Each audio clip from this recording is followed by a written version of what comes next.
जय माता की दोस्तों। 2023 में अष्टमी तिथि और नवमी तिथि कब है? चैत्र नवरात्रि शुरू हो गई है, तो अष्टमी और नवमी के दिन कन्या पूजन किया जाता है।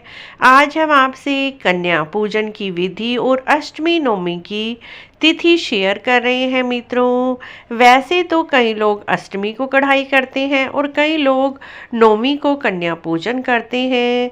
2023 में 29 मार्च को अष्टमी तिथि है। अष्टमी तिथि पूरा दिन रहेगी, रात के 9:07 तक रहेगी और 30 मार्च को पूरा दिन नवमी तिथि रहेगी।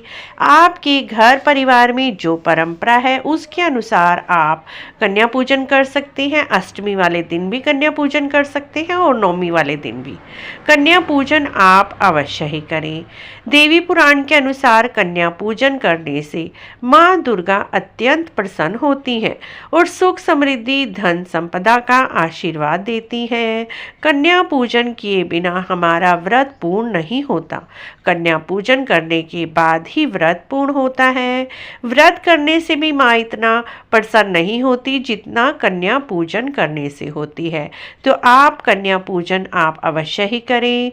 29 मार्च 2023 और 30 मार्च 2023 अष्टमी और नवमी तिथि है। आप चाहें तो अष्टमी के दिन भी कन्या पूजन कर सकते हैं, चाहे नवमी के दिन भी कन्या पूजन कर सकते हैं।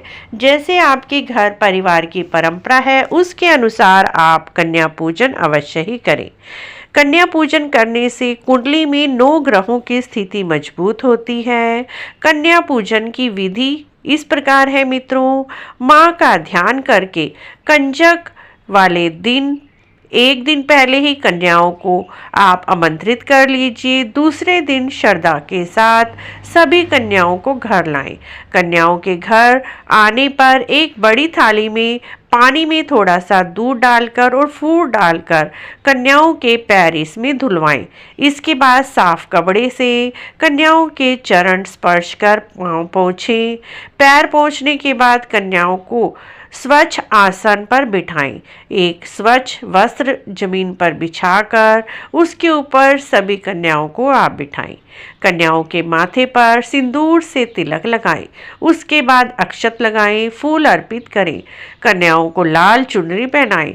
इसके बाद पूरी श्रद्धा के साथ पूरी, चना, हलवा और अपनी सामर्थ्य के अनुसार भोजन कराएं। ध्यान रखें मित्रों, कन्याओं को जब भी आप भोजन कराएं उनकी थाली में कभी भी 3 पूरी ना रखें। 3 पूरी रखना अशुभ माना जाता है।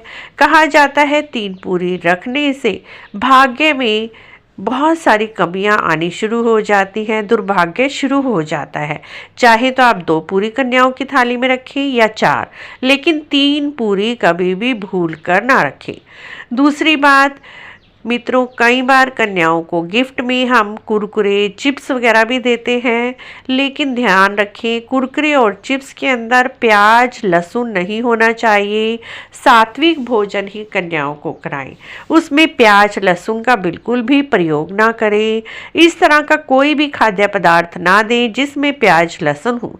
इससे आपकी पूजा का कोई फल नहीं मिलता, आपकी पूजा अपूर्ण रहती है, बल्कि पाप लगता है कन्याओं को प्याज और लहसुन युक्त भोजन कराने से। भोजन कराने के बाद कन्याओं को जो भी गिफ्ट दें उसमें आप कुछ पैसे दे सकते हैं, उनके पैर छूकर उनसे आशीर्वाद लें। आप यदि कोई गिफ्ट दे रहे हैं तो ध्यान रखें प्लास्टिक की कोई भी चीज़ उन्हें ना दें गिफ्ट में। स्टील के बर्तन दे सकते हैं, आप उन्हें कोई भी वस्त्र दे सकते हैं। वस्त्र देते समय भी ध्यान रखें वस्त्रों में कोई भी काला और नीला वस्त्र उन्हें ना दें। उसके बाद भूल चूक के लिए माफ़ी मांगे। अंत में कन्याओं के हाथ में थोड़े थोड़े कच्चे चावल दें और घर में मौजूद महिला अपने पल्लू में उन्हें ले लें। कन्याओं का सम्मान से विदा करें। कन्याओं को विदा करने के बाद चावल और पैर धोए हुए पानी को पूरे घर में थोड़ा थोड़ा छिड़क दें। इससे घर में सुख समृद्धि आती है, घर में बरकत होती है। इस तरह से कन्या पूजन के थोड़े से सरल नियम आज हमने आपके साथ शेयर किए हैं मित्रों। आपको अच्छे लगे हैं तो प्लीज़ हमारे चैनल को जरूर सब्सक्राइब करें, लाइक करें, वीडियो को शेयर भी करें, कमेंट बॉक्स में जय माता की अवश्य लिखें।